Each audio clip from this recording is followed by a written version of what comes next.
മലയാളത്തിൻ്റെ പൊന്നമ്മ കബീർ പൊന്നമ്മ ഈ കഴിഞ്ഞ ദിവസമാണ് ഈ ലോകത്തു നിന്നും യാത്രയായത്. അന്നേ ദിവസം മലയാള സിനിമാ ലോകത്തെ നിരവധി പേരാണ് കബീർ പൊന്നമ്മയ്ക്ക് ആദരാഞ്ജലി അർപ്പിക്കുവാൻ പൊതുദർശനം നടക്കുന്ന കളമശ്ശേരി ടൗൺ ഹാളിലേക്ക് ഒഴുകിയെത്തിയത്.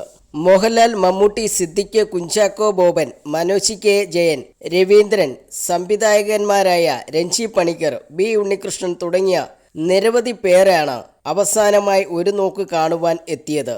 കബീർ പൊന്നമ്മയുടെ അഭിനയ ജീവിതത്തിൽ പ്രേക്ഷകർ ഏറ്റവും കൂടുതൽ ഇഷ്ടപ്പെടുന്നത് മോഹൻലാലിൻ്റെ അമ്മയായി വരുമ്പോഴാണ്. കബീർ പൊന്നമ്മ അമ്മയും മോഹൻലാൽ മകനും തിലകൻ അച്ഛനുമായി വന്നാൽ യഥാർത്ഥ അച്ഛനും അമ്മയും മകനും എന്ന് മാത്രമേ കരുതുകയുള്ളൂ. നന്നേ ചെറുപ്പത്തിൽ തന്നെ കുടുംബത്തിനായി അഭിനയത്തിലേക്ക് ഇറങ്ങിയതാണ് കബീർ പൊന്നമ്മ. വീട്ടിലെ ആവശ്യങ്ങളും ആവശ്യക്കാരും കൂടിയതോടെ സിനിമാ സെറ്റിലേക്കുള്ള നടിയുടെ ഓട്ടവും കൂടി. അതുകൊണ്ട് ഏക മകൾ ബിന്ദുവിനെ അധികം ശ്രദ്ധിക്കാൻ പൊന്നമ്മയ്ക്ക് സാധിച്ചിരുന്നില്ല. ബിന്ദു തന്നെ കബീർ പൊന്നമ്മയോട് അകൽച്ച കാണിക്കുകയും ചെയ്തിട്ടുണ്ട്.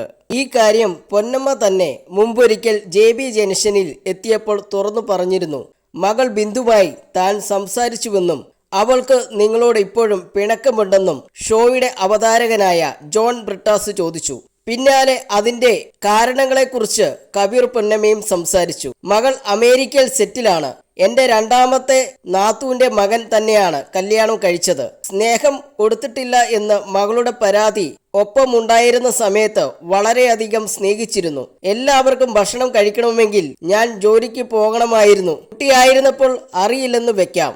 മുതിർന്നപ്പോഴെങ്കിലും മനസ്സിലാക്കണമല്ലോ. ഭയങ്കര ശാഠ്യമായിരുന്നു. ഉള്ള സമയത്ത് അതുപോലെ സ്നേഹം വാരിക്കോരി കൊടുത്തിട്ടുമുണ്ട്. ആ ശാഠ്യം ഇപ്പോഴുമുണ്ട്. ആ പരിഭവം മാറില്ല. ദുഃഖമില്ല. നോക്കാൻ എനിക്ക് ചിലപ്പോൾ പറ്റിയിട്ടില്ല. അവൾ പറഞ്ഞതിലും കാര്യമുണ്ട്. പിന്നാലെ മുലപ്പാൽ പോലും തനിക്ക് നൽകിയില്ല എന്ന് മകൾ ആരോപിച്ചെന്ന് ജോൺ ബ്രിട്ടാസ് ചൂണ്ടിക്കാട്ടിയപ്പോൾ പറയാൻ പാടില്ല എങ്കിലും പറയുകയാണ്. 8 മാസം വരെയും പാല് കൊടുത്തിട്ടുള്ളൂ എന്നായിരുന്നു കബീർ പൊന്നമ്മയുടെ മറുപടി.